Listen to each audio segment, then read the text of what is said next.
oportunidades que podrían presentarse para nuestra región en los meses y años a venir.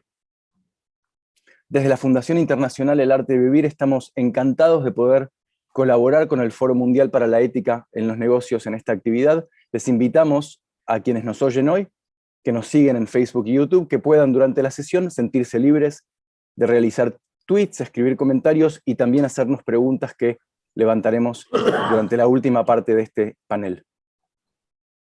Yo soy Juan Mora y Araujo, soy docente y coordinador del programa de educación del Instituto de Formación Política y Gestión Pública de la Ciudad de Buenos Aires y estaré acompañándolos hoy como moderador durante esta sesión.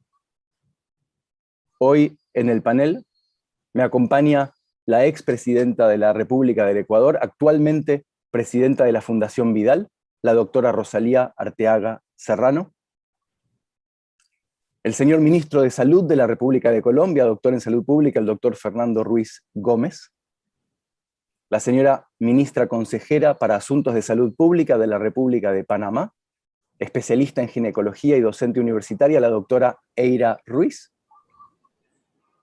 el señor gobernador del estado de Bahía, República Federativa del Brasil, el señor Ruiz Costa dos Santos, el honorable representante de la Cámara del Honorable Congreso de la República de Colombia, el señor Juan Carlos Lozada Vargas, el reconocido periodista y conferencista inspiracional, presidente y fundador de la fundación que lleva su nombre y que promueve el diálogo y la educación de los jóvenes latinoamericanos, el señor Ismael Cala, el doctor Andrés Ignacio Vecino, reconocido investigador asociado de la Universidad de Johns Hopkins en los Estados Unidos, docente y doctor en sistemas de salud y autor de varios artículos acerca del COVID-19. Nos acompañará también con un mensaje grabado el doctor Luis Moreno Ocampo, primer fiscal de la Corte Penal Internacional de La Haya. Distinguidos y distinguidas señores y señoras, muy buenos días. Estamos reunidos hoy aquí para reflexionar acerca de esta pandemia y de las oportunidades para reconstruir la confianza en América Latina. Sabemos que las políticas públicas son esenciales para reconstruir confianza en un mundo que ha sido duramente golpeado, tal vez incluso paralizado por causa de esta pandemia. Muchas veces he oído decir que el mundo se mueve gracias a la confianza.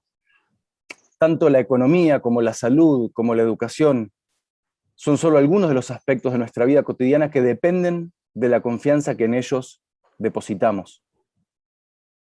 Si queremos salir de esta crisis fortalecidos, sabiendo aprovechar las diversas oportunidades que puedan emerger, necesitamos poder reconstruir confianza. Permítanme solo en un minuto compartir con ustedes cómo organizaremos la conversación, así quienes nos oyen pueden seguirnos. Como punto de partida escucharemos las palabras del doctor Fernando Ruiz Gómez, ministro de Salud de Colombia. Una vez que hayamos escuchado sus reflexiones iniciales, cada uno de ustedes va a tener 5 minutos, y le voy a rogar, solicitar que no se extienda más de 5 minutos, para que hagan su exposición inicial, desde las perspectivas que ustedes traigan a esta conversación. Una vez que hayan hecho sus presentaciones iniciales, realizaré un primer bloque de algunas preguntas para poder ahondar en ciertos temas y luego tomaremos preguntas de la audiencia. Finalmente, les daré de vuelta la palabra para que hagan un cierre de no más de 2 minutos cada uno y con eso concluiremos este panel. Ministro Ruiz Gómez, si usted está dispuesto a darnos el puntapié inicial, lo invito a que comparta algunas reflexiones respecto al estado de situación de esta pandemia y de los esfuerzos en salud pública que están llevándose a cabo en nuestra región. Muchas gracias a todos, muchas gracias a todas. Es un placer tenerlos con nosotros hoy. A quienes nos escuchan, muchísimas gracias. Ministro, cuando usted quiera. Muchas gracias, Juan. Un saludo muy especial para todos los asistentes a este importante panel y a todos los asistentes al evento y quienes nos acompañan el día de hoy.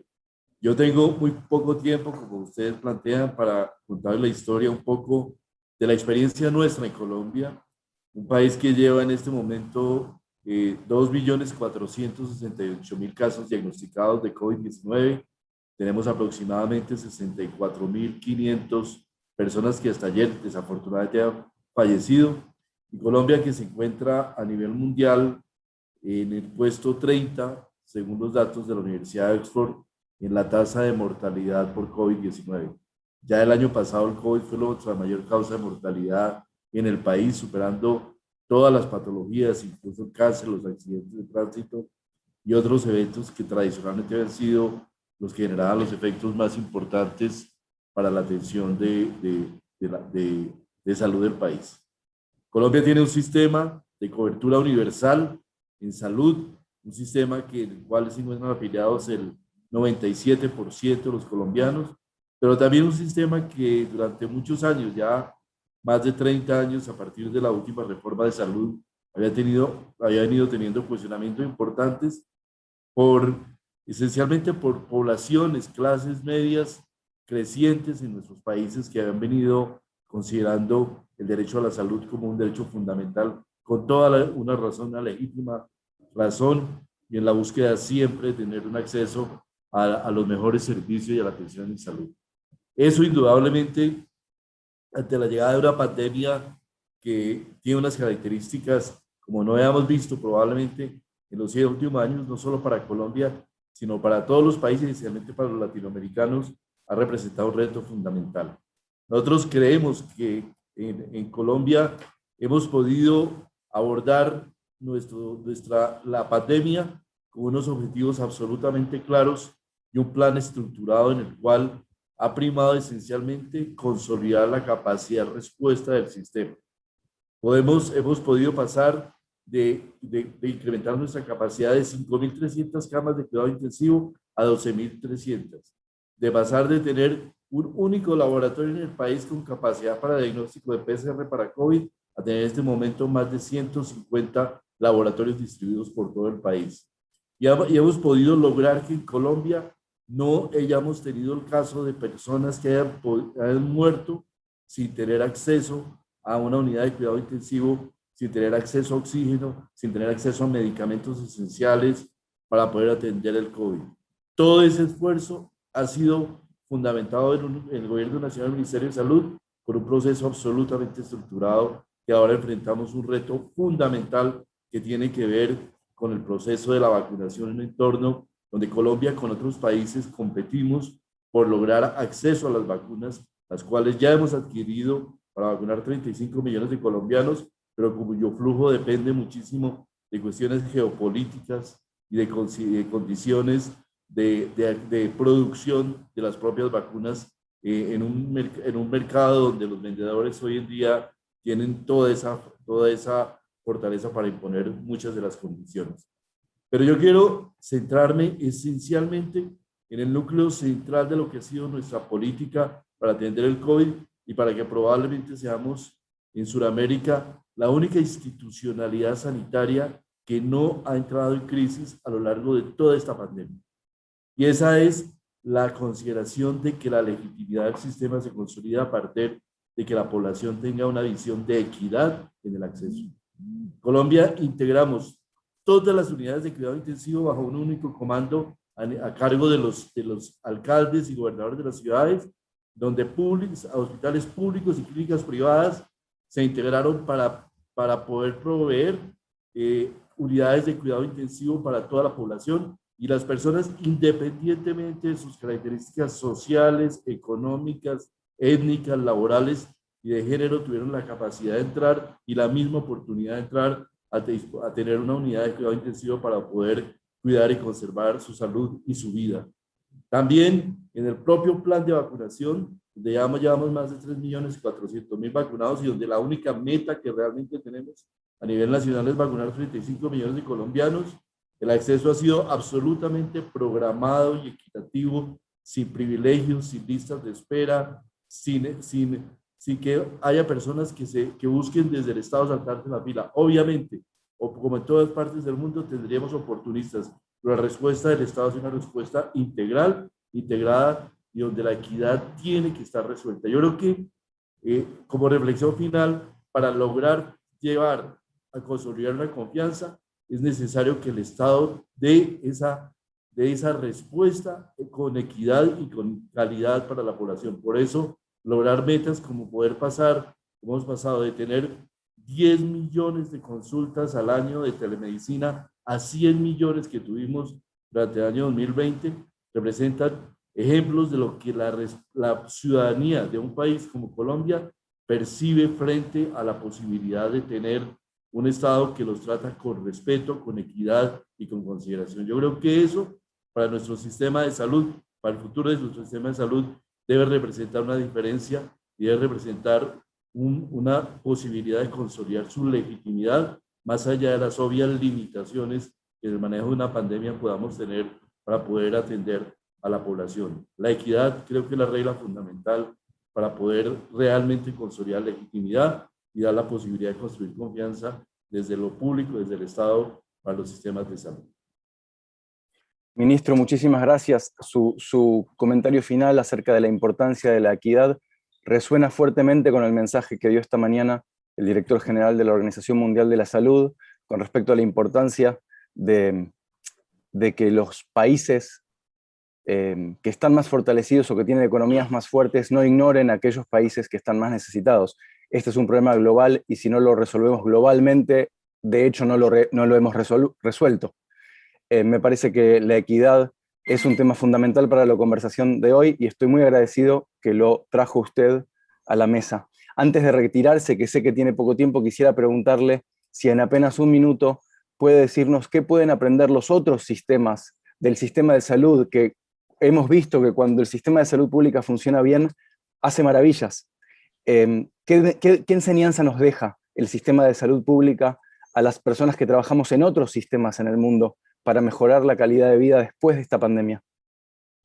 Yo creo que en un sistema como el colombiano, que siempre había sido criticado o ha sido criticado por ser muy orientado a la participación privada, la posibilidad de la concurrencia de todos trabajando integradamente alrededor de un objetivo común y el rescate de la autoridad sanitaria como guía y faro. Los ministerios de salud son instrumento esencial y la posibilidad de concurrir entre todos los sectores de la salud, sectores del Estado alrededor de salud, creo que nunca se había visto sino en una situación como esta.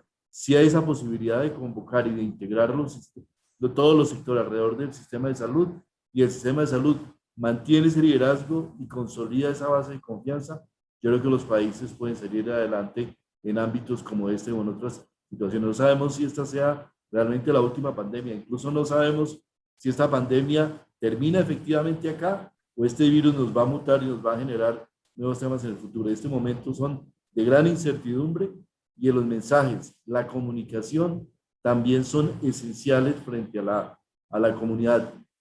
Tener que la gente tenga la sensación de que se le está diciendo la verdad, dura cual sea esa verdad, es un elemento que yo creo que es fundamental. La verdad, de la sensación de que y la percepción y realidad de que los servidores públicos estamos enfrentando esto, trabajando por ellos, tradicionalmente que siempre estamos de manera transparente y abierta comunicando, es un elemento esencial para el manejo de esta consolidación de la confianza en una situación tan crítica como la que estamos atravesando. Ministro, muchísimas gracias. Equidad y verdad. Muchísimas gracias por acompañarnos hoy. Hemos escuchado las palabras del ministro de Salud de Colombia. Ahora sí, voy a invitar a cada uno de los panelistas a que hagan su propia inspiración inicial acerca de este tema, desde la perspectiva que cada uno y cada una trae a la mesa. Vamos a comenzar dándole la palabra a la doctora Eira Ruiz, ministra consejera para Asuntos de Salud Pública de la República de Panamá. Doctora, bienvenida. Gracias, muy buenos días, de verdad, un saludo muy caluroso y fraternal desde la República de Panamá. Nosotros, al leer el título de esta ponencia en positivo, ¿cuál es la esperanza que vamos a brindar nosotros a la ciudadanía, al mundo entero? ¿Cómo trabajar en equipo para que esto sea una realidad? Quisiera contextualizar primero dónde nos encontramos en esta pandemia, con alrededor de 132 millones de personas a nivel mundial contagiadas, 23 millones de estas corresponden a Latinoamérica. En Panamá tenemos 356,000 casos. Y ni decir del tema de los muertos. En Latinoamérica tenemos alrededor de más de 1 millón de muertos y fallecidos, lo que trae luto y dolor a nuestra familia. En el contexto de salud pública, sí hemos invertido en aumentar el número de pruebas, en aumentar la trazabilidad, en más unidades de cuidados intensivos, pero la piedra fundamental del éxito que ha tenido por lo menos Panamá en bajar su tasa de positividad a 3%, y tuvimos momentos duros en diciembre, fue que la ciudadanía entendió cuál era su rol en esta pandemia. Entonces yo quiero retomar el rol de la ciudadanía para poder ayudar a salir de la pandemia y para poder que todos los países, o por lo menos nuestro país, pueda avanzar con esperanza y con paz social.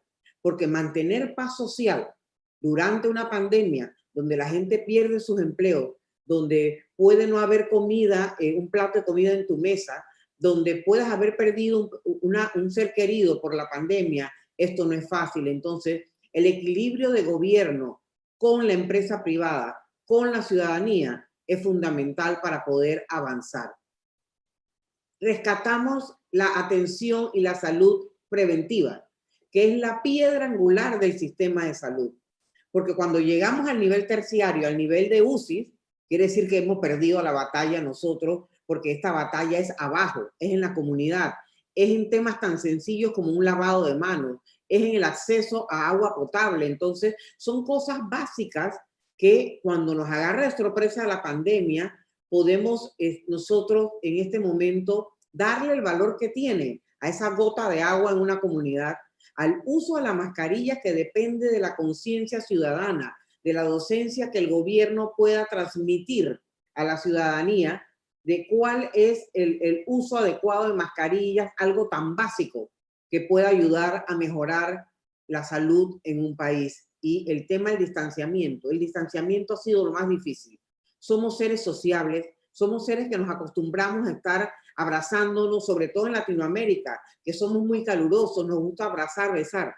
¿Cómo decirle a nuestra gente que tienes que estar a 2 metros de distancia, que no puedes ir a saludar a tu mamá porque le puedes transmitir la enfermedad? Entonces, desde ese contexto social, emocional, creo que vamos tejiendo nosotros un paradigma de cambio de cómo hacer que las personas entiendan o transmitamos de que por este momento esas cosas deben estar en pausa sin perder la comunicación, que ya sea vía digital. O sea, no es lo mismo un abrazo personal que dártelo a través de un Zoom. Entonces, tener que acostumbrarnos, meter otro chip, otro DNA en nuestra cabeza, en nuestra mente de cómo es esta comunicación. Entonces, ¿qué espera la ciudadanía para tener confianza dentro de toda la incertidumbre? Uno, que le digamos la verdad. Como dice mi colega, el ministro de Colombia, tenemos que decir la verdad aunque sea dura. Tenemos que decir la verdad porque con la verdad se construye esta confianza de la que estamos hablando. Tenemos que decir si se puede o no se puede o lo estamos intentando. El tema de las vacunas tiene que ser abierto y transparente, sin juegavivos, sin que nadie pase por encima, de la manera en que todos los ciudadanos puedan ver que se está llevando de manera continua y adecuadamente y disciplinado y en orden. Los ciudadanos esperan transparencia en el tema físico. ¿Cómo voy a atender mi salud? ¿Tengo suficientes médicos, enfermeras, medicamentos, acceso a pruebas? Que las pruebas ayudan a saber la verdad. Entre más pruebas hagan en nuestros países, sabremos de verdad cómo estamos. Así no se ocultan números, sino que la ciudadanía tiene que saber los números reales para que puedan empoderarse y ayudarnos al gobierno y a la empresa privada a llevar adelante este peso que es grande para todos los países. Otro tema importante que la ciudadanía necesita es en la parte emocional. ¿Cómo conectan los estados, los líderes, con la parte emocional de los ciudadanos? Porque todos estamos pasando estrés, todos estamos pasando angustia, todos estamos pensando ¿cuándo termina esto? ¿Cuándo termina esta pandemia donde nosotros podamos decir regresamos a la normalidad? Esa normalidad tan deseada que antes de repente no estábamos pendientes de ella y no la valorábamos. Entonces, en el tema físico, en el tema emocional, en el tema financiero y económico. ¿Qué sustento desde el Estado o desde las empresas pueden ayudar con esa solidaridad para apoyar a quienes han quedado sin nada, a quienes han quedado sin trabajo, a quienes no tienen qué poner en su mesa para sus hijos?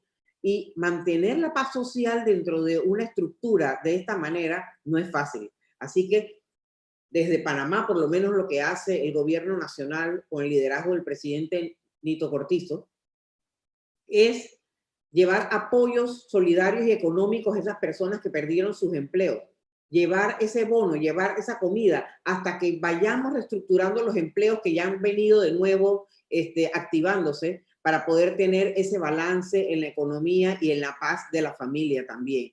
Y también las personas quieren que haya seguridad tecnológica, seguridad digital, porque estamos ahora todos conectándonos por estos medios, haciendo teletrabajo, haciendo educación a distancia, cuando antes en nuestros países no estábamos acostumbrados a esa educación a distancia. O sea, que la pandemia ha venido a cortar los tiempos de modernización tecnológica en nuestros países, en el tema de salud, en el tema de teletrabajo, en todos los ámbitos sociales también, porque hasta hacemos fiestas por Zoom. Entonces, yo creo que la dinámica de la humanidad se ha trastocado, ha cambiado, pero mucho de la pandemia ha sido en positivo porque nos ha impulsado a acelerar nuestros tiempos en cosas que nos hubiesen tomado 5, 10 o 15 años. Entonces, lo que retomo de todo esto es el rol del Estado y del gobierno, su responsabilidad para mantener la paz social,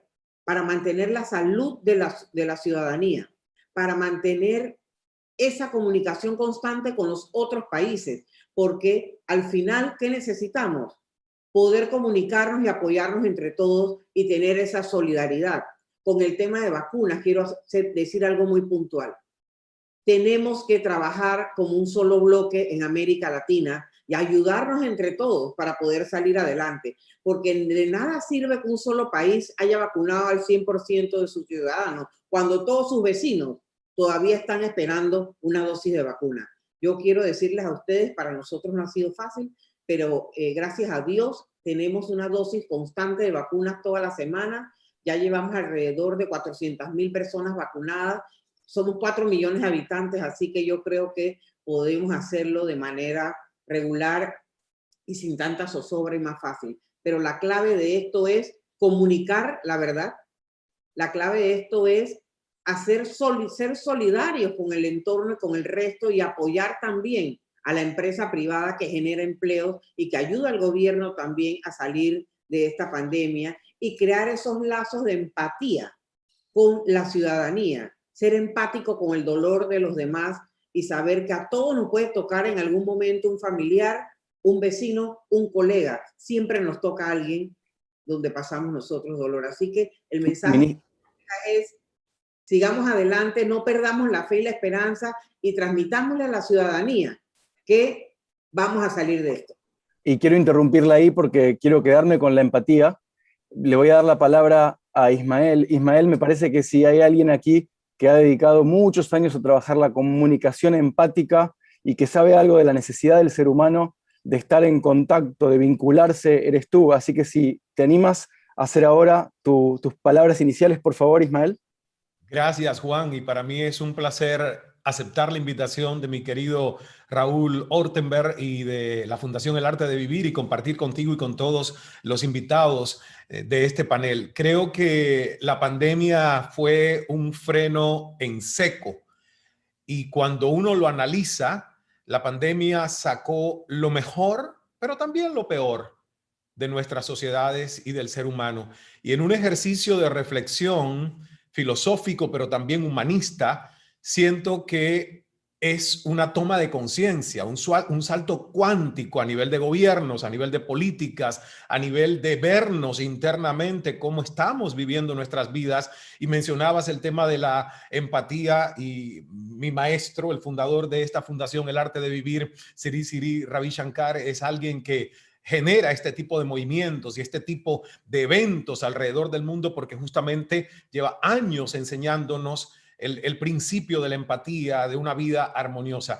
Y cuando digo que la pandemia fue un freno en seco, es porque yo siento que el ser humano, lamentablemente, muchas veces tiene que tocar fondo para poder crear una conciencia superior sobre hacia dónde vamos como sociedades, dónde estamos poniendo nuestras prioridades, cuáles son nuestros estilos de vida, cuál es nuestra relación, por ejemplo, con la naturaleza, que tanto hemos abusado por siglos y siglos, no sintiéndonos parte de ella y conectados hacia ella. Y esa es una de las grandes enseñanzas que nos dejó, por ejemplo, la pandemia.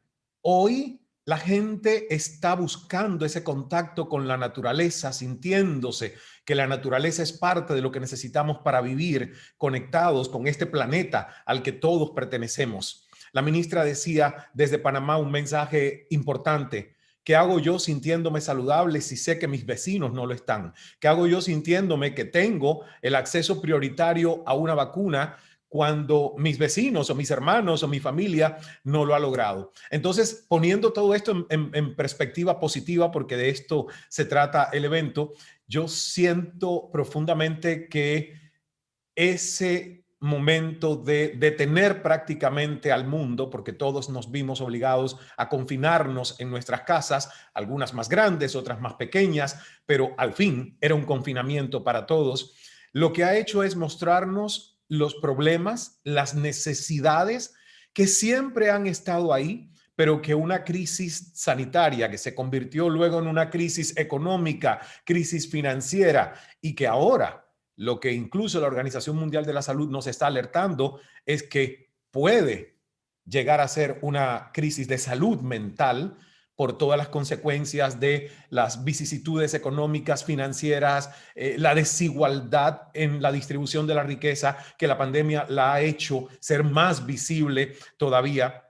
Entonces, ciertamente esas brechas económicas y sociales en Latinoamérica se han abierto mucho más con este proceso pandémico. De hecho, yo estaba leyendo, preparándome para el panel, y hay datos de la CEPAL, donde dice que el 76% de los empleados de esta región del mundo no pueden teletrabajar. ¿Y por qué no pueden teletrabajar? Porque no cuentan con las condiciones para ello, porque no tienen acceso a Internet, no tienen acceso a un computador propio, no existen o existían, porque en algunos países la verdad que la velocidad con la que los gobiernos han actuado han podido por lo menos cerrar, si no totalmente, pero parcialmente esa brecha. Pero la pandemia nos demostró que no existían políticas gubernamentales para gestionar el impacto socioeconómico de la crisis laboral. Y hay un dato muy interesante porque en 2019 se hablaba de un 51% de la población trabajadora que estaba en el mercado informal. Por lo tanto, estas personas con la pandemia quedaron a la intemperie, porque esas son las personas que dependen del día a día, ¿verdad? Y hablar de confinamiento en una familia de escasos recursos que depende del ingreso diario es muy complicado, y es la realidad de una región como América Latina, y estos son datos de la Organización Internacional del Trabajo de enero de este año de 2021. Entonces, si bien la pandemia ha hecho que se busquen soluciones como bancarización de sectores más vulnerables a través de plataformas low code que representan un primer contacto para muchos de los usuarios con el mundo bancario, realmente la expansión ha sido más lenta de lo esperado. Entonces, hay una situación que es justamente el tema de la empatía y de la solidaridad, y que yo siento que es conciencia, ¿verdad? No se habla mucho de conciencia en los medios masivos de comunicación. De hecho, por eso yo salí de los medios masivos de comunicación en algún momento, donde me di cuenta, y lo comprobé en el 2020 durante la pandemia, que muchas veces los medios masivos de comunicación, teniendo un papel tan importante en informar y en transmitir la verdad, lo tienen que hacer de una manera empática, sin sobresaltar desde el miedo y el temor por ganar más titulares o vender más periódicos el tema de la preocupación excesiva de la pandemia. Y para mí como comunicador fue también un despertar de decir cómo estamos manejando la información.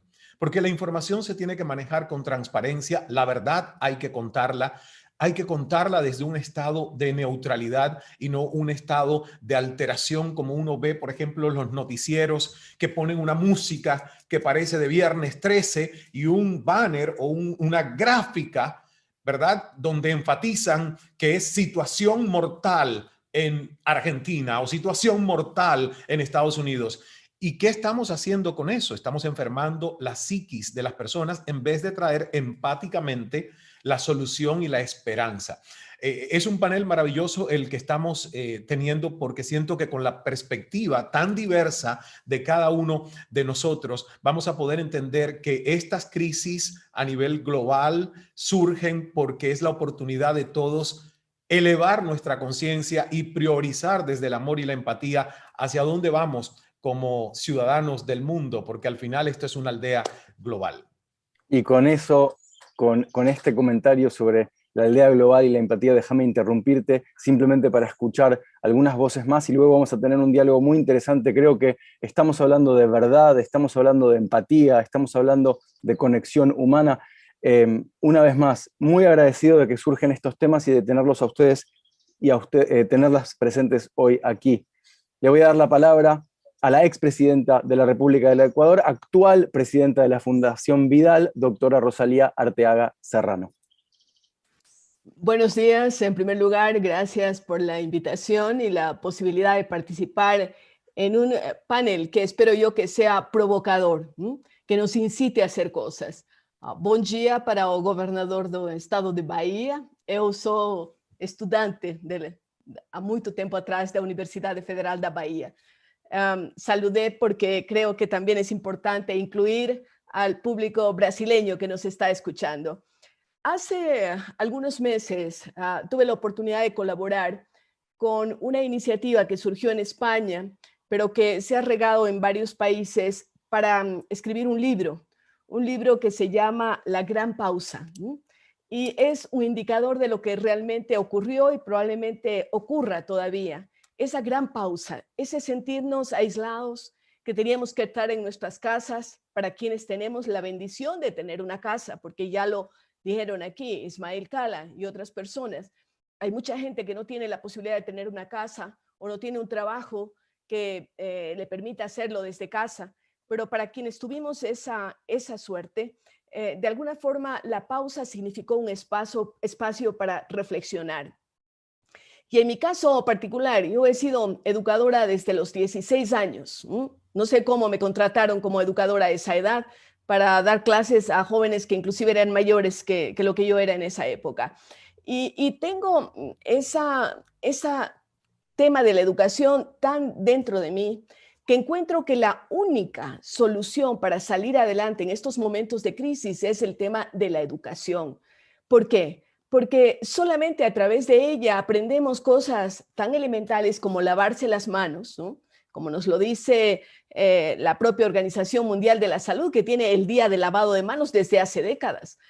Solo a través de la educación aprendemos el respeto al otro, que yo lo sentí cuando visité el ashram, el arte de vivir, y agradezco al Ravi Shankar y agradezco a su organización por habernos invitado a estar presentes en esto que pretende dar pautas, líneas de salida, que van más allá de la posibilidad de vacunar, que es importante, por supuesto. Una de las lecciones que aprendimos con la pandemia es que hay que fortalecer la salud pública, a la que tiene acceso todo mundo, porque la salud privada lo tienen solamente los privilegiados. Entonces, hay que fortalecer salud pública.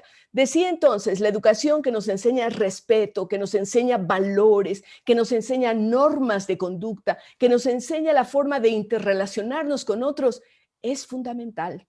Y por eso la otra lección que aprendemos de la pandemia es que hay que fortalecer educación pública también, aquella a la que tiene acceso todo el mundo. Está bien lo privado, colabora, apoya, ayuda. Yo mismo dirijo una ONG, Juan, la Fundación Fidal, no Vidal, Fidal, ¿no?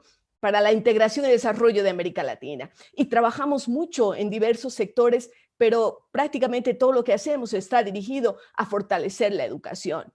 El día de ayer tuve la oportunidad en un board del que pertenezco a la Universidad de Miami, oírle al presidente de la Universidad, Julio Frenk, que nos decía una frase que a mí me parece que tiene que ser casi como el eslogan de salir adelante. No trabajar solamente en un new normal, en una nueva normalidad, sino en una better normal, una mejor normalidad. Es decir, que la pandemia debería darnos la oportunidad de salir mejor ahora mejor de lo que estamos ahora o de lo que estuvimos antes. ¿Por qué? Porque la pandemia tiene que enseñarnos a ser solidarios. Yo me desespero cuando veo lo que está ocurriendo en buena parte de nuestra América Latina, que son casos de corrupción, inclusive con las medicinas y los hospitales.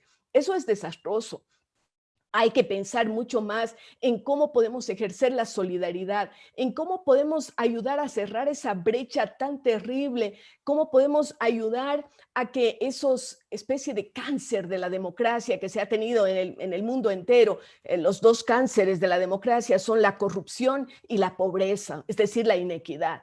¿Cómo podemos ayudar a solucionarlo? ¿Cómo podemos ser más coherentes con esta defensa del planeta que es fundamental? Porque indudablemente estamos en un espacio de tiempo en que si no nos preocupamos por lo que pasa alrededor nuestro, lo que se mencionaba por parte de quienes están en el ámbito de la salud, no podemos ser saludables nosotros solitos. La pandemia nos enseña esto. No saco nada yo de estar saludable si mis vecinos están enfermos. Ocurre lo mismo con el planeta. Tenemos que trabajar por la salud del planeta, por la salud integral de todos los seres humanos y aplicar ese principio de solidaridad. Solo así podemos construir esa better normal, ese mejor futuro que queremos. Gracias.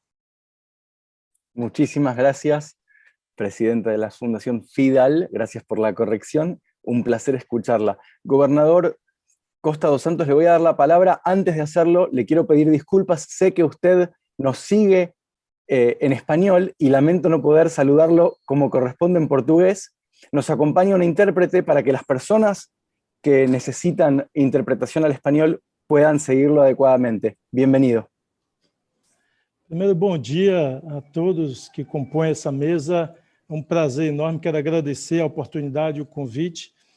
E quero iniciar com a frase do Ismael, que coincidentemente é uma frase que eu sempre uso, que essa pandemia nos propiciou conhecer o melhor da natureza humana, mas também nos propiciou conhecer o pior da natureza humana. Sejam as pessoas com mandato ou funções públicas, sejam aquelas com funções ou papéis empresariais na sociedade. E se nós queremos discutir, como a nossa vice-presidente, Rosália, e aqui lhe congratulo por você já ter visitado a nossa Bahia, nos comunicou de um mundo melhor, e para um mundo melhor, e para termos confiança de um mundo melhor, é preciso que as pessoas estejam colocadas no centro das políticas públicas. E aqui no estado da Bahia, nós temos buscado fazer isso, fazendo o maior investimento da história do nosso estado em saúde pública, desde o início do nosso mandato, fortalecendo a atenção básica de saúde. São 25 policlínicas regionais que visam fazer atenção básica e diagnóstico das doenças, 10 unidades hospitalares novas apenas no meu mandato de governador. Mas, infelizmente, no plano nacional, nós não temos a mesma postura em relação à saúde pública e à pandemia. O Brasil, o governo central do Brasil, o presidente da República, tem negligenciado de forma persistente o vírus, negado a existência e a gravidade do vírus, negado, inclusive, o papel da vacina. Só agora, recentemente, com a queda drástica da sua aprovação, foi que passou a reconhecer a vacina como uma ferramenta fundamental para tirar o Brasil da crise.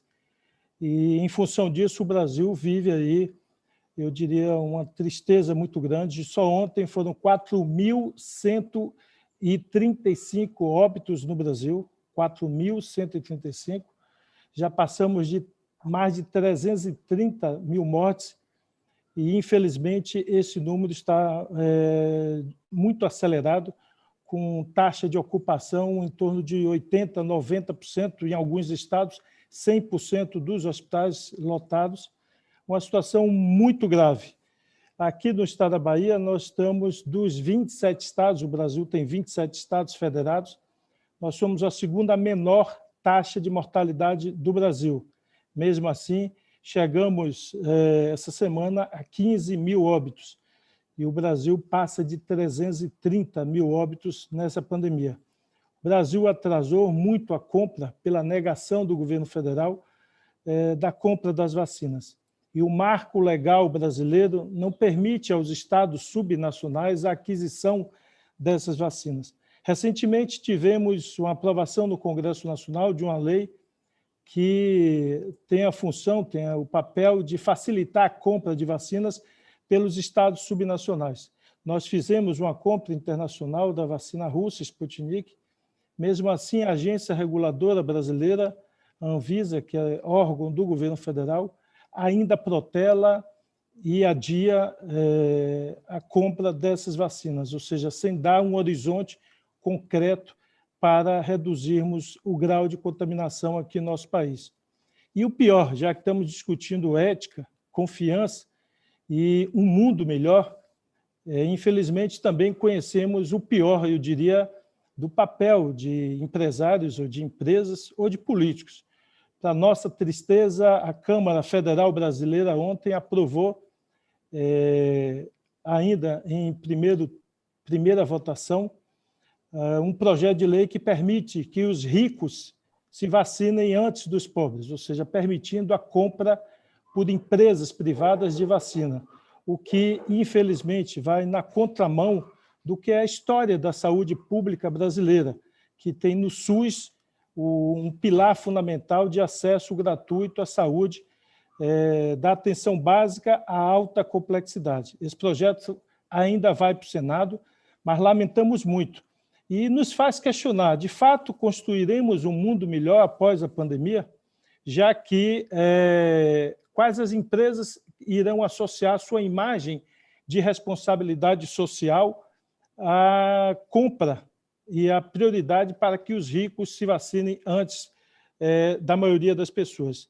E como aqui foi dito, infelizmente, a pandemia, além de mortes, tem trazido fome, a fome voltou a crescer no Brasil, voltou a crescer o número de desempregados, de pessoas extremamente pobres, o que facilita, infelizmente, um discurso negacionista e nos deixa muito preocupados, porque o ambiente aqui, por parte, eu diria, do governo central, é de difusão de notícias falsas, de negação da doença, de negação da ciência e aprofundamento da crise. Então, o Brasil vive um momento muito difícil e é um momento muito rico para discutir, de fato, ética e que mundo iremos construir depois dessa pandemia. Mas o mundo que virá depois não será construído necessariamente quando acabar a pandemia. Nós construiremos ele a partir da pandemia y do combate à pandemia. Muito obrigado. Gobernador, muchísimas gracias. Para toda nuestra región, Brasil es un país muy importante. Agradezco su sinceridad y la claridad con la que ha expresado la situación. Usted tiene a su cargo un Estado muy importante económica y culturalmente, así que deseamos todo lo mejor para la pronta recuperación de las personas, de las sociedades en las distintas comunidades de Brasil y, por supuesto, para toda la región, pero fue muy emotivo poder escucharlo. Muchas gracias. Le vamos a dar la palabra ahora al honorable representante del Congreso de la República de Colombia, Juan Carlos Lozada. Bienvenido, Juan Carlos. Hola, Juan, un gusto estar aquí. Realmente es un honor poder compartir con este panel de lujo. Por supuesto, contigo, Juan, agradecerle la invitación al World Forum for Ethics in Business y, por supuesto, a la Fundación El Arte de Vivir.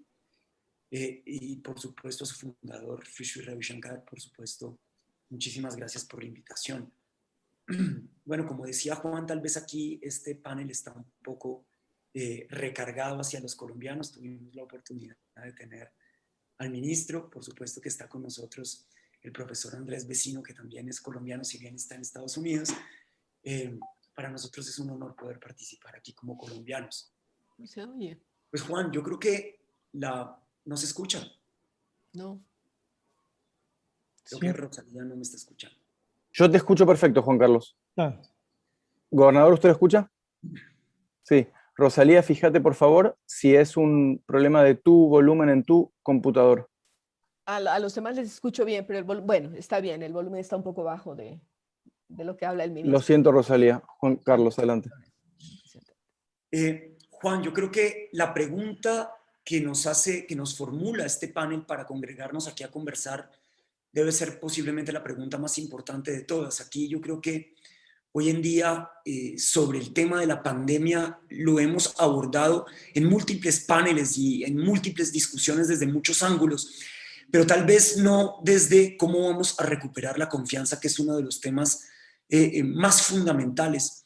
Porque justamente si algo minó la pandemia posiblemente ha sido la confianza. La ministra Eira lo decía de manera muy elocuente. En América Latina, que estamos acostumbrados a una cercanía tan grande, hoy la desconfianza está planteada hasta en la propia relación más personal con el otro, que puede ser una fuente de contagio para todos nosotros, y hasta en la propia desconfianza con nosotros mismos, que no sabemos si podemos ser vectores de la pandemia y en ese sentido llevársela a seres queridos, a nuestros padres, a nuestros abuelos, que son tan importantes en la sociedad latinoamericana. Pero es que hay que poner esto además en un contexto un poco más amplio, Juan, y es qué estaba sucediendo en América Latina justo antes de que llegara esta pandemia y cómo esta pandemia entró a jugar en ese contexto. Y no podemos olvidar que a finales del año 2019 la movilización social en América Latina tal vez no tenía precedentes en la historia. Las movilizaciones sociales en Chile, las movilizaciones en Bolivia, como lo decía bien el gobernador de Bahía, movilizaciones en Brasil, en Colombia, a finales del año 2019 las movilizaciones sociales fueron gigantescas.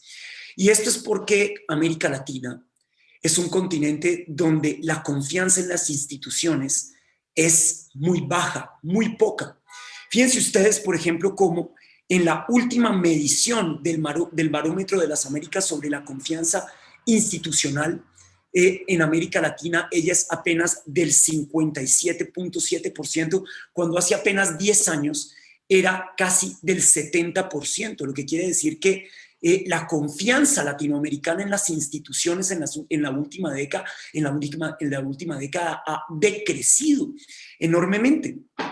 Y por supuesto que las movilizaciones sociales que reclaman mayor equidad, mayor justicia, mayor igualdad en nuestra región eran ya enormemente significativas. Yo creo que la pandemia nos ayudó a desnudar aún más esas inequidades sociales, como lo presentaba la expresidenta Rosalía, y que por supuesto nos pone, como dice Ismael Cala también, en el camino de ¿y entonces qué vamos a hacer? ¿Cómo vamos a recuperar la confianza en nosotros mismos, la confianza en el otro, la confianza en las instituciones y por supuesto cómo vamos a salir de esta pandemia fortalecidos? Yo diría, Juan, que lo primero que tenemos que, entender es cuál es la causa profunda de esta pandemia. Porque si no somos capaces de preguntarnos por cuál es la causa de esta pandemia, posiblemente, Ismael, nos vamos a perder la lección más importante. No podemos perder de vista ni por un solo segundo que esta pandemia fue causada por una zoonótica, por una enfermedad zoonótica, como lo han sido creadas todas las pandemias en los últimos 100 años en este planeta. Si es el ébola, si es el SIDA o el COVID-19, todas han provenido de un contagio que nos han transmitido los animales silvestres a los humanos. Y yo creo que eso hay que tenerlo en enorme claridad, por una razón esencial. Y es que en América Latina, que tenemos la tasa de biodiversidad más grande de este planeta, justamente porque tenemos aquí, entre Colombia y Panamá, el tapón del Darién, que en menos de un 1% de el territorio del planeta albergamos más del 10% de la biodiversidad, que tenemos solamente en Colombia el 7% del bioma amazónico, Brasil teniendo por supuesto la mayor parte de ello, pero esto lo compartimos tanto con Ecuador como con Bolivia, como con Perú. Tenemos la posibilidad de tener la mayor riqueza natural del planeta hoy. Por supuesto que tenemos que entender que si destruimos ese hábitat, no surgirán sino nuevas pandemias, porque nuestra errónea relación con la animalidad silvestre, que hoy se ve desplazada por el crecimiento de la frontera agrícola, es sin duda la generadora de esta pandemia y muy seguramente la generadora de pandemias a venir, de pandemias futuras. Y en ese sentido yo comparto plenamente lo que dijo la doctora Ira Ruiz. Creo que el gobernador de Bahía puede estar de acuerdo conmigo. Y es que no solamente nos tenemos que preocupar por cómo estamos en el tema del manejo de la pandemia con nuestros vecinos como una fórmula de, digamos, erradicar la pandemia en América Latina, sino que hoy tenemos que hacer una reflexión mucho más profunda, y es qué está haciendo América Latina para combatir la, si se quiere, más profunda de las causas de esta pandemia, que sin duda es el deterioro ambiental de nuestro planeta. Porque desgraciadamente, tanto Brasil como Colombia somos los dos primeros países que más traficamos con fauna silvestre en el planeta. En el caso de Colombia, más de 450.000 animales son hoy víctima del tráfico de fauna silvestre. En Brasil debe ser 3 o 4 veces la cifra de nuestro país. Pero entre Brasil y Colombia somos los dos países, 2 de los 3 o 4 países que más estamos deforestando en este planeta y que más estamos creciendo la frontera agrícola justamente hacia la región de la Amazonía.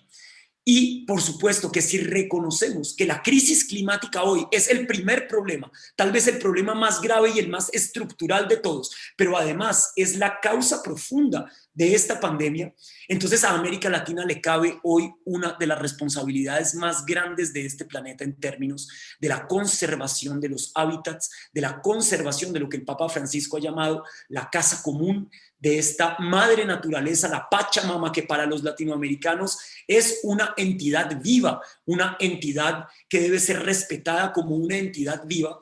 Entonces no vamos a lograr salir de esta crisis ni generar equidad, puesto que la crisis climática, está comprobado hoy, será la primera fuente de inequidad para el planeta. Y por supuesto que si América Latina es el centro de esa lucha, a nosotros nos cabe una enorme responsabilidad. Yo creo que si América Latina es capaz de darle ejemplo al mundo de una lucha frontal en contra de la crisis climática, de una lucha frontal en contra de la pérdida de biodiversidad, de un manejo racional de los recursos naturales, entonces vamos a dar el ejemplo más grande de todos de cómo vamos a recuperar la confianza en la humanidad, que creo que hoy la ve perdida justamente porque ve que el planeta se nos desvanece en nuestras manos y que no hemos sido capaces de tomar las decisiones que corresponden con respecto a esa crisis. Y justamente creo que la pandemia nos dejó varias enseñanzas de que en realidad cuando entendemos que tenemos un problema global, un problema que ataca directamente a nuestra especie, somos capaces de tomar decisiones audaces, que somos capaces de tomar decisiones inmediatas y que somos capaces de tomar decisiones que pueden ser efectivas y que pueden ser, digamos, basadas en la cooperación internacional. Todas esas enseñanzas que nos deja la pandemia nos tienen que dar la confianza de saber que podemos tomar decisiones en cuanto a la crisis climática y que esto redundará, por supuesto, en el bienestar de toda nuestra región. No puedo cerrar sin decir que, por supuesto, a nosotros nos preocupa enormemente, gobernador, el gobierno de Jair Bolsonaro, que no solamente ha negado a la pandemia, sino que ha negado la crisis climática. Luego, ha negado los dos problemas más estructurales que vive hoy nuestra sociedad, uno de ellos algo más coyuntural, el de la pandemia, pero por supuesto más estructuralmente el de la crisis climática. Y por supuesto que Brasil es el primer deforestador del planeta. Brasil ha pasado por encima, desgraciadamente, de las comunidades indígenas. Solamente en el año 2019 el INPE mostró cómo se quemaron, hubo 75.000 quemas en el Brasil, en la Amazonía brasilera. Y lo mismo sucedió con Evo Morales en Bolivia, más de 4 millones de hectáreas quemadas en la Chiquitanía. Y por supuesto que Colombia no se queda atrás con más de 250.000 hectáreas de bosque deforestado al año. Si eso continúa de esa manera, va a ser absolutamente imposible hacerle frente a las pandemias del futuro y, por supuesto, a la equidad que todos en América Latina nos soñamos. Pero creo que en la pandemia están las claves para recuperar la confianza y poder avanzar hacia un mundo mucho más sostenible, que creo que es la clave del futuro. Juan Carlos, muchísimas gracias. Anoté un montón de cosas que me gustaría retomar en unos minutos. Traes algo muy importante a la mesa, que es que no estamos hablando solamente del cuidado de la vida humana, sino del cuidado del ecosistema del que formamos parte. Muchísimas gracias, Juan Carlos. Y le voy a dar la palabra entonces al doctor Andrés Vecino de la Universidad de Johns Hopkins. Andrés. Pues muchas gracias, Juan. Un saludo a todos y todas. Raúl, Juan, gracias a la Fundación Arte de Vivir y al World Forum for Ethics and Business. Pues muchas gracias por la amable invitación. Bom dia a Gobernador dos Santos y bem-vindo. Cuando me pidieron hablar sobre este tema de confianza, digamos que yo empecé a pensar en digamos, qué tipo de niveles de confianza existen y cómo se pueden de alguna manera dimensionar en un marco conceptual. Quizás hay 4 niveles: el individual, el de negocios, el institucional y el nivel de gobierno nacional, digamos, gobiernos locales y nacionales. Y por supuesto hay redes de confianza entre todos estos agentes. Yo creo que, digamos, a mí después de escuchar a mis colegas de panel, creo que vale la pena enfocarse en 2, digamos, de estos nexos importantes. Uno de ellos es la confianza entre la población y la ciencia, y otro es la confianza entre la población y los gobiernos. Entonces, pues muy brevemente, en temas de confianza entre la población y la ciencia, digamos, ya estábamos viendo hace unos años una creciente desconfianza, digamos, no hacia la ciencia en general, porque es muy difícil de alguna manera salirse del rol de la ciencia. La ciencia está en todas partes, en cada una de las actividades que realizamos, pero sí quizás hacia los avances marginales, discretos, los avances específicos de la ciencia, digamos, muy concretos que vemos día a día. El avance de una vacuna, el avance de un antibiótico, un hallazgo específico, digamos, encontrado. Y al mismo tiempo vimos, digamos, ese cambio que se estaba observando, de esa confianza hacia la ciencia, hacia quizás un mayor énfasis a la confianza hacia quienes están cerca, hacia quienes te hablan en la red social, hacia lo que te dice el tío, el primo, la abuela. Y yo creo que esto de alguna manera se ha agudizado en esta pandemia, se ha agudizado porque las personas han tenido la oportunidad de ver a la ciencia en tiempo real.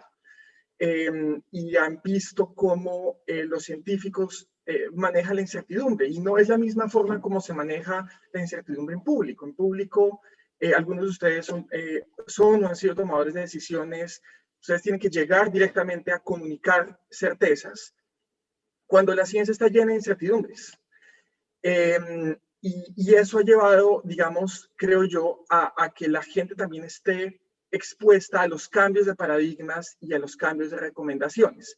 Hemos visto, hoy en día tenemos una gran incertidumbre. Por ejemplo, hoy sabemos que las vacunas nos protegen y reducen la transmisión, pero no sabemos en qué nivel reducen la transmisión, ¿cierto? Eso continúa siendo una incertidumbre, pero cuando lo vamos a comunicar, tenemos que decirle a la gente, las vacunas reducen la transmisión. Con los cambios de paradigmas, hemos visto lo que ocurrió con las máscaras, hemos visto lo que ocurrió con las vacunas. El año pasado muchos pensábamos que no iba a ser posible tener vacunas el siguiente año. Siendo 2021, le estamos pidiendo a la gente que se ponga vacunas porque sabemos que son eficaces, que el año pasado pensamos que no iba a ser posible crear. Entonces, yo creo que esto, digamos, sí ha acrecentado esa desconfianza hacia la ciencia, porque la gente ha estado expuesta de alguna manera un poco sin introducción a cómo la ciencia funciona. Y yo creo que hay 3 temas ahí que son importantes, quizás de corto, mediano y largo plazo, en los que tenemos que enfocarnos más. Uno de ellos es, tenemos que mejorar la comunicación por parte de los científicos. Y esto implica que, entre otras cosas, think tanks, universidades, instituciones de investigación, no solamente entrenen, sino que den incentivos a sus investigadores para que esto, digamos, cuente dentro de los temas de servicio que se generan. Por otro lado, creo que hay un tema también que quizás se acerca un poco más a lo que mencionaba Ismael, y es acercar el tema del periodismo científico también. Lograr comunicar efectivamente y que los mismos periodistas conozcan cómo comunicar esta incertidumbre de una forma, digamos, positiva, asertiva, que genere confianza en la ciencia en vez digamos, de reducirla.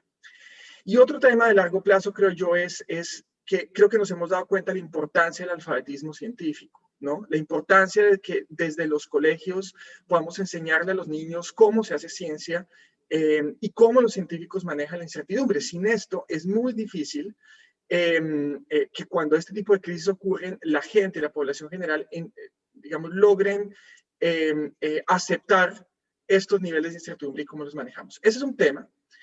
El otro tema es el de confianza entre la población y los gobiernos. Y digamos que hay mucha evidencia científica que muestra que la confianza es esencial para manejar crisis y en general una pandemia.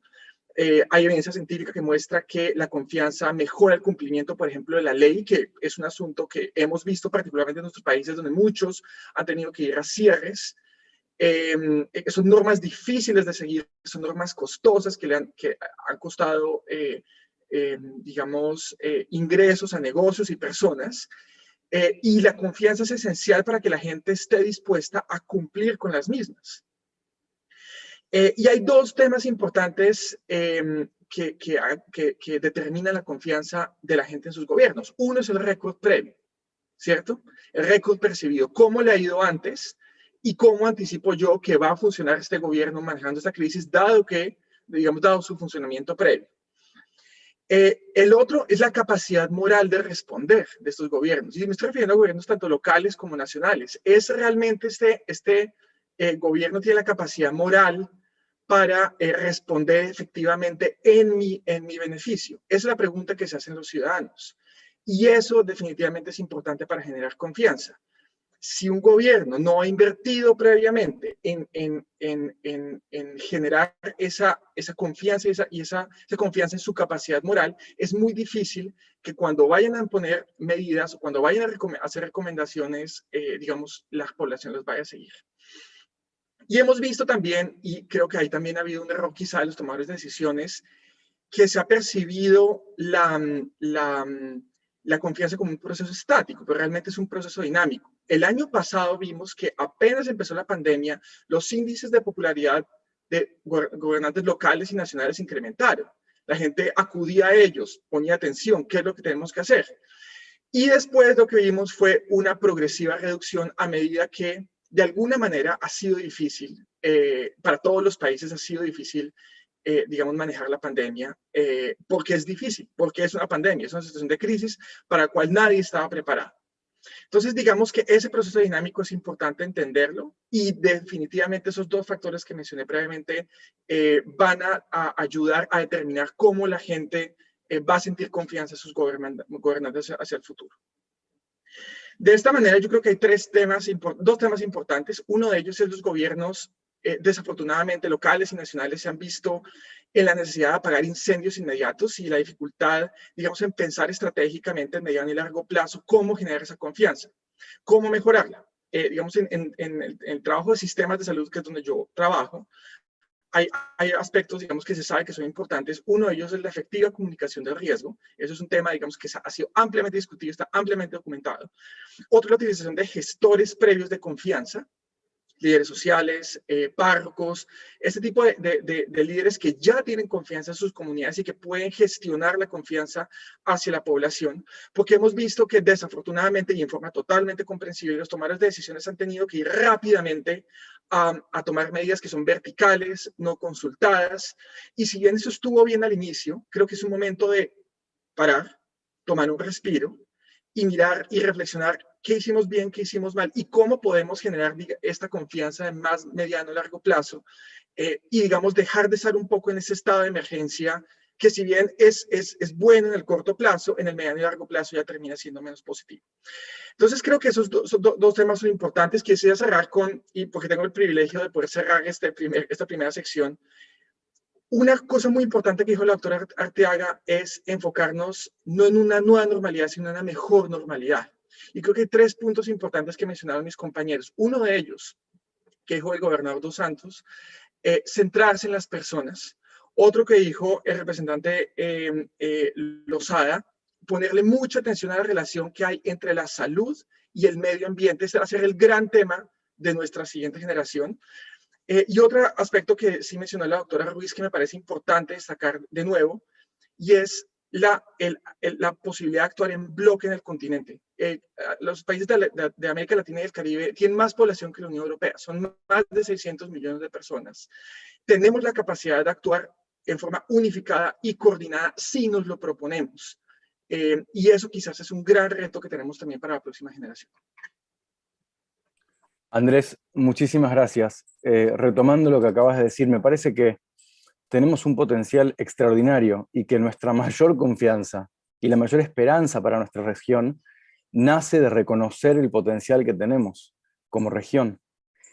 El virus nos ha demostrado que no conoce ni murallas ni fronteras, pero nuestras sociedades se han formado, construido con instituciones muchas veces separadas, muchas veces aisladas, muchas veces los propios ministerios de un gobierno son silos aislados.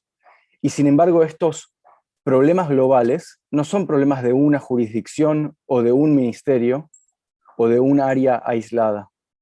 Quiero que escuchemos 3 minutos nada más de un video del doctor Moreno Ocampo que plantea algo muy interesante y muy inspirador sobre el desafío institucional, que él lo plantea como quizás uno de los desafíos más grandes que tenemos para los próximos años, y haré entonces una pregunta para que en su descargo final cada uno pueda hacer una exploración en base a esta inspiración que nos deja el doctor Moreno Ocampo.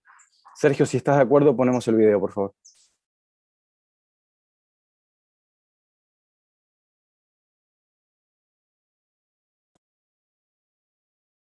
La pandemia es un súper ejemplo de cómo hay problemas que son al mismo tiempo nacionales, locales y globales, ¿no? Y por eso nos permite pensarlo. Bueno, ¿quién decide esto? Ahora, el hecho de que haya vacunas generó una posibilidad interesante, pero el presidente de la Organización Mundial de la Salud dice, miren, tenemos un problema porque no puede ser que los estados que tengan recursos sean los únicos que vacunan a toda su población, porque lo que va a pasar es que los estados más pobres, la gente de los países más pobres van a seguir infectando a todo el mundo. Entonces, el tema de nacionalismo en la vacunación no es solamente inmoral, sino que es contraproducente. No se va a cambiar el problema. Entonces, es un buen ejemplo de cómo el siglo XXI nos obliga a pensar en términos globales, de que la comunidad nuestra no es solamente mi país o mi ciudad o barrio o mis amigos, sino mi comunidad incluye a la humanidad. Porque los peligros vienen por la humanidad también. El cambio de clima no lo va a resolver mi barrio ni mi país. Y ahora el siglo XXI con la revolución de Internet nos está generando una nueva demanda. Tenemos que armar justamente, la pandemia se expande tan rápido por los medios, tenemos una tecnología infernal de comunicación y de movimiento, así que necesitamos similar tecnología para enfrentar los problemas que generamos. Y ahí tenemos que pensar cómo lo hacemos. No va a haber una receta única, va a haber una solución ad hoc para cada caso, donde las instituciones van a jugar un papel, pero también las herramientas tecnológicas van a jugar un papel, ¿no? Entonces, tenemos que reinventar las instituciones. Y eso, yo siento que justamente mi apoyo a la gente como vos, que se educó de educación, o que se inspira en el arte de vivir y en la filosofía hindú, que yo creo es fundamental, es aportar, bueno, esta filosofía hindú nos permite entender la idea de la comunidad global. Entendamos que la ley tiene algunas herramientas que tenemos que comprender para utilizarlas y tenemos que disolver para que no nos compliquen la vida. Porque, por ejemplo, el Estado Nacional es el factor más importante para reducir la violencia en el mundo, pero también el Estado Nacional es que produce las guerras. Así que tenemos que superar eso. Tenemos que inventar algo más grande. ¿Cómo lo hacemos? No vamos a repetir el siglo XVIII, no vamos a repetir el modelo de Estado Nacional. Va a ser una combinación de instituciones antiguas o modernas con nueva tecnología. Hasta ahora la tecnología la usamos para Cambridge Analytica, para drones, para matar gente, para marketing. Tenemos que inventarla para armar comunidad. Vamos a divertirnos. Me parece que es muy importante para mí entender, no estoy solo. Yo no lo puedo hacer solo. Yo me estoy obsesionado con estos temas globales porque yo fui el primer empleado público mundial, independiente. Cuando yo fuera fiscal de la Corte Penal Internacional, yo tenía autoridad absoluta para investigar jefes de Estado en todo el mundo. Bueno, Y ahí aprendí cómo podemos articularnos, cómo podemos armarnos. Y ahí aprendí que no estamos, que nadie es tan fuerte para hacerlo solo, pero nadie es tan débil para no ayudar. Yo quiero ayudar.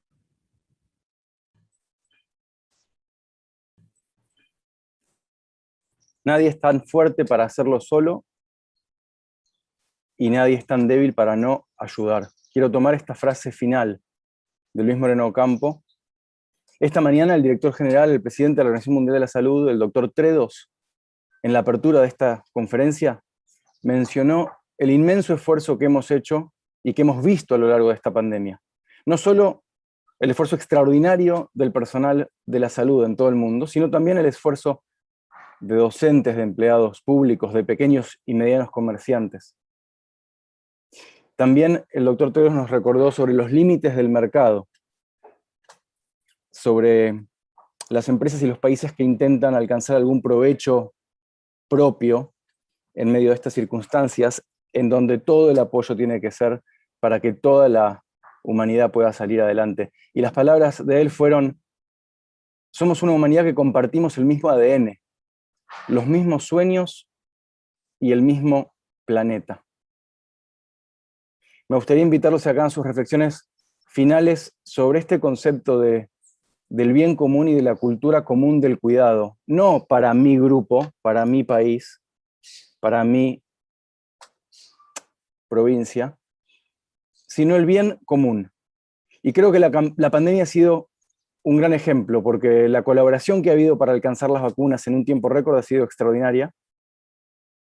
Me gustaría plantearles cómo construimos sociedades más justas, más inclusivas, cómo construimos organizaciones que se miran menos a sí mismas nada más, menos nacionales y más globales, para utilizar las palabras del doctor Moreno Ocampo.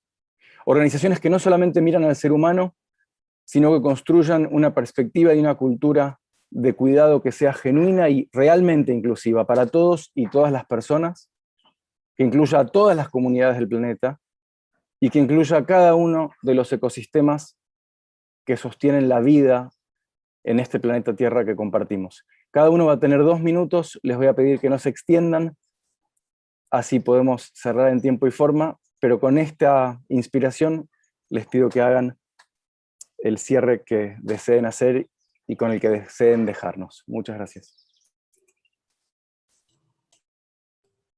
Le voy a dar la palabra a la doctora Eira Ruiz, una vez más. Muchas gracias. La verdad, primero agradecer este espacio de compartir. He aprendido mucho de cada una de las ponencias y que nos deja la enseñanza de que esta pandemia definitivamente nos ha revelado, nos ha mostrado de manera cruda, de que sí nos necesitamos todos para poder salvarnos, salvar al planeta, salvar a la humanidad. Esto es un tema global, esto es un tema de conjunto.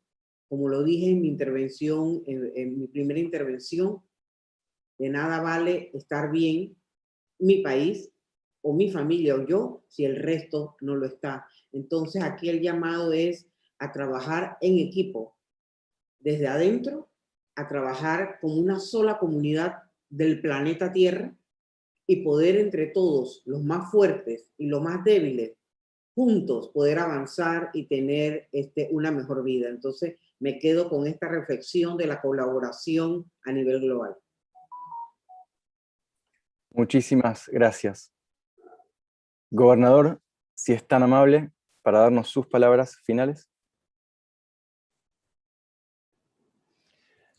Mais uma vez, agradecendo a oportunidade e que possamos, eu diria, já no momento de enfrentamento da pandemia, fixar os pilares do mundo que desejamos, da sociedade que desejamos. Isso passa, como aqui foi dito, pelo exercício da solidariedade entre os países, do apoio mútuo, não só regional, mas global, e que também possamos enfrentar uma nova ordem de inclusão social, onde o ser humano esteja no centro das ações e das políticas públicas, e aqui, como foi citado, se o ser humano tem que estar no centro, das ações globais, as ações voltadas à saúde pública e à educação são os pilares fundamentais para a construção de um novo mundo, de um novo patamar de humanidade.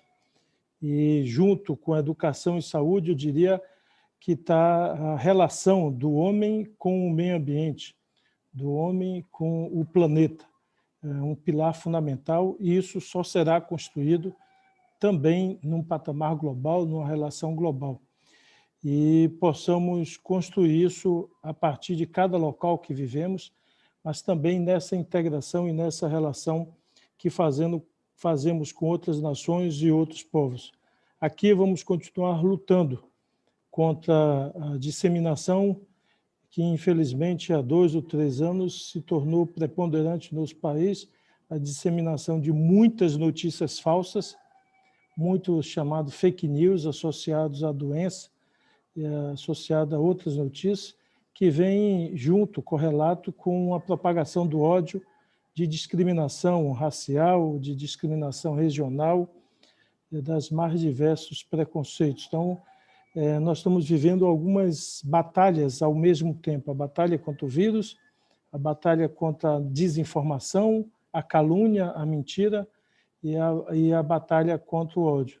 Mas somos fortes e haveremos de vencer todas essas batalhas. Muito obrigado.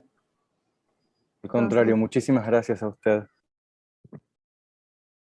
Los rasgos principales sobre lo que acabó de decir el gobernador: fijar los pilares de solidaridad entre países, estamos hablando de una cuestión global y no regional, y enfrentar una nueva orden de inclusión donde el ser humano es el centro de las políticas públicas, un nuevo mundo donde la educación y la salud, el hombre junto con el medio ambiente son los pilares fundamentales, y a partir de esto integrar las naciones para luchar contra las fake news, las noticias falsas y el odio nacional, racial y entre las culturas. Esa es la lucha que tenemos que enfrentar ahora en adelante.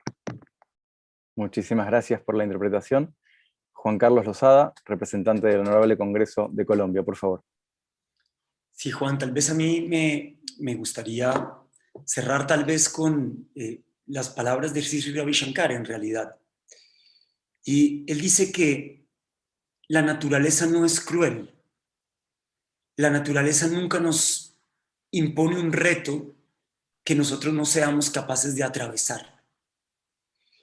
Y yo creo que si la humanidad está viviendo este reto como especie, si está viviendo este reto como sociedad, es porque como sociedad y como colectivo somos capaces de atravesar este reto.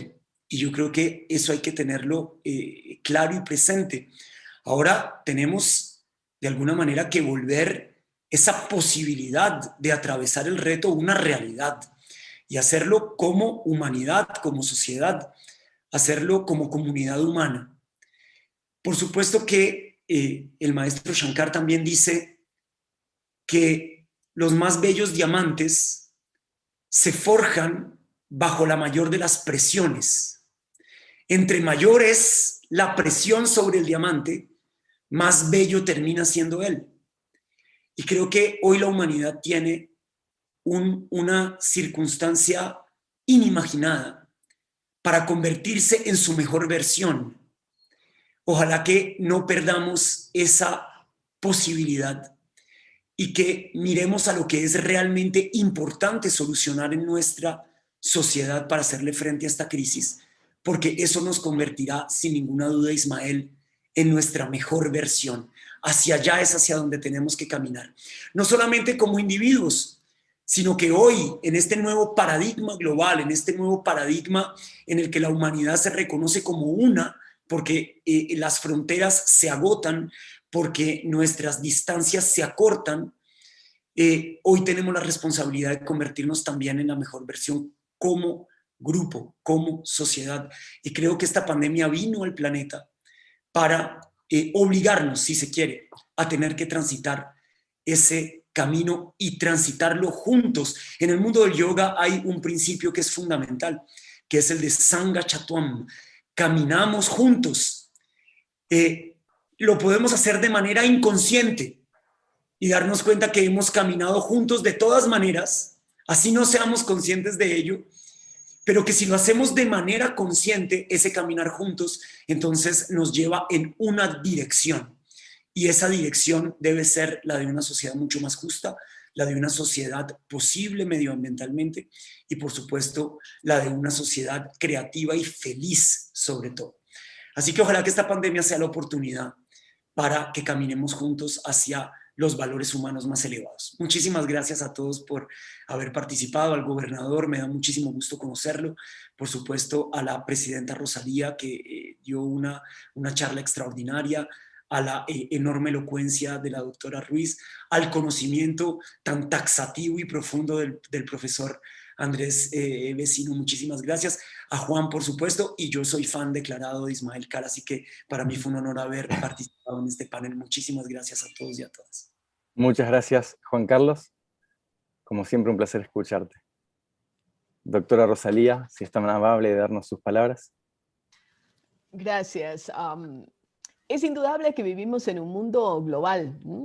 El tema de la pandemia lo ha demostrado más que nunca, porque estamos abocados precisamente a que un virus que surge en Asia llega en cuestión de días y se expande por el mundo.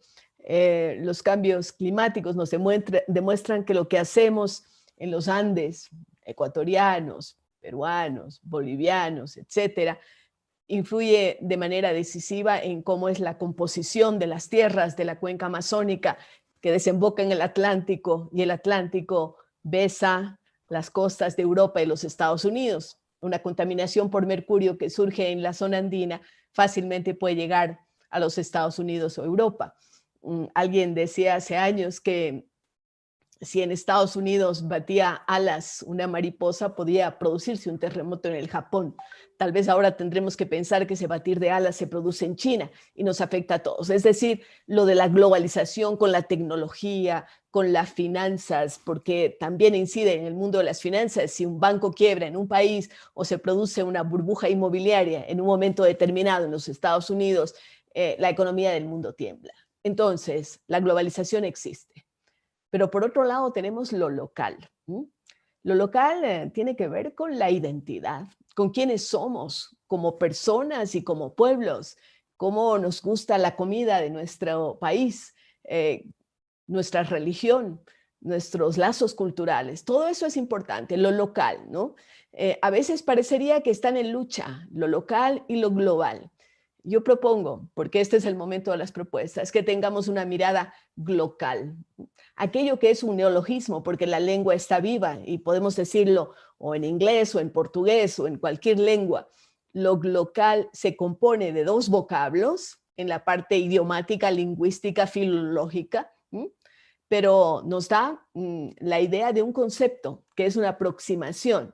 Lo local nos hace ser ciudadanos del mundo, pero respetuosos de nuestra propia identidad y de la de los otros.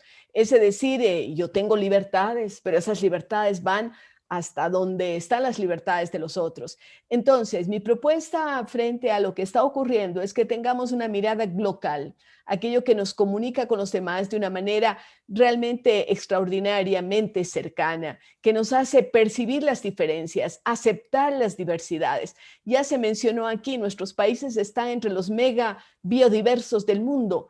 Yo lo aprendí de una forma visual cuando dirigía la organización del Tratado de Cooperación Amazónica y casi que me caminé y navegué por la Amazonía de nuestros 8 países. Y esa biodiversidad extraordinaria nos hace percibir que tenemos que respetar la diferencia, que tenemos que ser conscientes de lo que los otros hacen, de lo que los otros quieren, sin resignar aquello que también nosotros queremos, porque somos ciudadanos que debemos ser respetados. Local es la palabra para enfrentar estos temas que nos ha traído la pandemia y muchos otros que podemos mencionar. Gracias, y gracias por la invitación y un gusto haber participado con todos ustedes.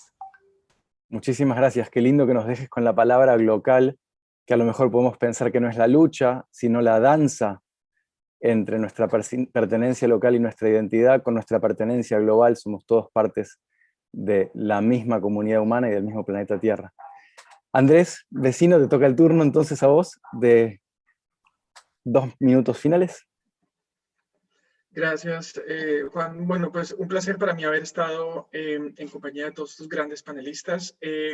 Yo simplemente diría que creo que estamos enfrentando un nuevo contrato social. Creo que esta pandemia ha sido una oportunidad para reevaluar dónde estamos y hacia dónde debemos mirar.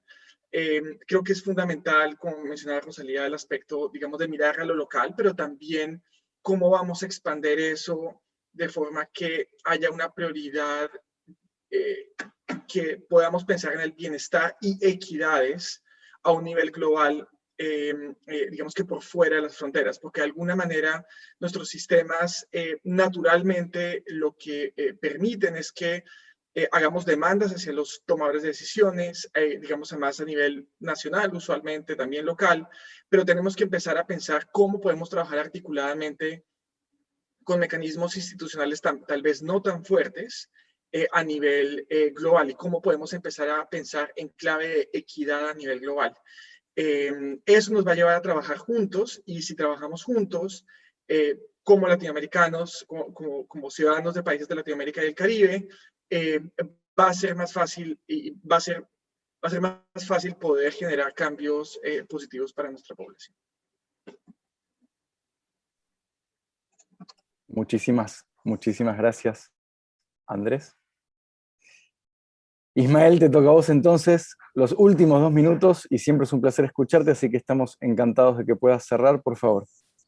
Gracias, Juan. Y para mí ha sido el comenzar este día escuchando a todos mis colegas panelistas, ha sido un buen shot de esperanza, de información, de sabiduría. Siento que la pandemia es un proceso que nos ha tocado vivir para aprender de esa resiliencia que todos tenemos desde que nacemos, ¿verdad? Como seres humanos. Y la capacidad de ser resilientes es la capacidad de superar esos imprevistos, esos obstáculos, esas cosas que a lo mejor no vemos venir o no queremos ver venir, pero que al final tenemos una capacidad resolutiva para salir adelante. Siento desde lo más profundo de mi corazón que, por lo menos para mí, la gran enseñanza de esta pandemia es a seguir empleando más tiempo mirando hacia adentro para lograr, como decía Mahatma Gandhi, ser tú el cambio que quieres ver en el mundo y cambiar ese paradigma. Incluso Rosalía hablaba, y me encantó el énfasis en la educación, del tema de la educación. Ese es un paradigma que tenemos que cambiar, porque nuestra educación en los sistemas públicos, sobre todo, no incluye muchas veces inteligencia emocional, no enseñan a los niños a respirar y a conocer su GPS interior para desde el amor poder derribar tanta separación o ilusión de separación que crean las religiones, las ideologías políticas, los gobiernos y distintas fronteras nacionales, cuando sabemos ya que hoy el mundo es global y el teletrabajo lo ha demostrado, que uno puede trabajar desde cualquier parte del mundo, depende de lo que hagas. Entonces, siento que justamente solo desde ese estado de conciencia elevado y ese mirar hacia adentro podremos, como Rosalía nos decía, que el presidente de la Universidad de Miami, ciudad donde vivo, decía, llegar a esa mejor normalidad y no aspirar a regresar a la antigua normalidad, porque entonces no hemos aprendido nada. Y en lo personal, miro hacia adentro y digo, ¿qué queda dentro de mí de esos 3 cánceres de conciencia empobrecida del ser humano que todavía tengo que extirpar o desterrar? 1, el egoísmo. Cuando yo solo pienso en transacciones donde gano, aunque pierdan los otros.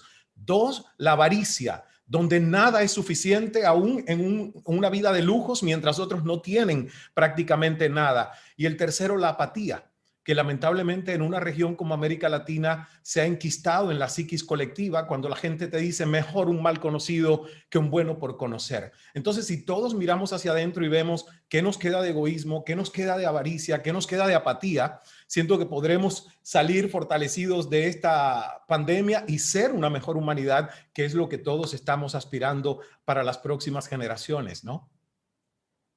Ismael, muchísimas gracias. Me alegro que hayas vuelto a traer el tema de la educación. Sabemos que con sistemas educativos fortalecidos podemos construir un mundo en donde cada persona puede vivir de acuerdo a sus sueños y sus máximas aspiraciones, pero también con la educación podemos construir un mundo basado en la cultura del cuidado, en un liderazgo basado en la cultura del cuidado. Ustedes ocupan posiciones de muchísimo liderazgo y han sido extremadamente generosos y generosas no solo con participar del panel hoy, sino con la sinceridad y la conciencia, la atención que le han puesto estos temas. A mí me inspira y me despierta mucha ilusión, y estoy seguro que a muchos y muchas personas que nos escucharon hoy les despierta mucha ilusión saber que personas de la talla de ustedes están en las posiciones que ocupan ustedes hoy. Ustedes, no voy a hacer un resumen extenso, pero ustedes nos han invitado hoy a imaginar que nosotros como humanidad podemos posicionarnos. Esta es una elección, podemos elegir posicionarnos hoy en la víspera de un nuevo mundo. Para construir ese nuevo mundo, tenemos que hacer ciertas cosas. Tenemos que con sinceridad y verdad decir las cosas que no están bien. Si no decimos las cosas que no están bien, ¿cómo vamos a corregirlas? Tenemos que poder comprender, como decía Luis y como dijeron muchos de ustedes, que ninguno puede solo, ninguna persona y ninguna institución y ningún país. Entonces tenemos que trabajar colaborativamente. Tenemos que permitirnos, como hicimos para poder desarrollar en tiempo récord las vacunas, que la experiencia y los saberes de cada uno pueden ser alimento, pueden nutrir la búsqueda del otro. Esto se aplica a todos los ámbitos de nuestra vida. Y quiero dejarnos con esto, porque creo que si nosotros reconocemos que de nosotros mismos y de nosotras mismas depende abrir la puerta de este posible nuevo mundo, la confianza emerge naturalmente. La confianza a veces puede venir de afuera, de nuestros gobernantes, de nuestras creencias, pero a veces puede venir de adentro, de simplemente nuestro propio ADN, que defiende nuestra posibilidad de vivir plenamente en este planeta. Ha sido inmensamente placentero escucharlos. Hoy me toca ahora a mí dar el cierre al panel. Si bien quisiéramos haber tenido muchísimo más tiempo para hacer más preguntas y escuchar más en esta importantísima conversación, los vamos a invitar en los meses que siguen a que puedan estar en contacto con nosotros a través de redes sociales o en próximos eventos y que nos sigan en las redes para poder enterarse de los próximos eventos. A nuestros oradores y nuestras oradoras, mi agradecimiento personal es inmenso hoy. Estamos encantados de que el Foro Mundial para la Ética en los Negocios nos haya convocado a participar de este evento global en un día tan importante como es el Día Mundial de la Salud. En nombre de la Fundación Internacional El Arte de Vivir, quisiera darle las gracias a todos y a todas las participantes que nos escuchan desde distintos países de América Latina y quizás del mundo.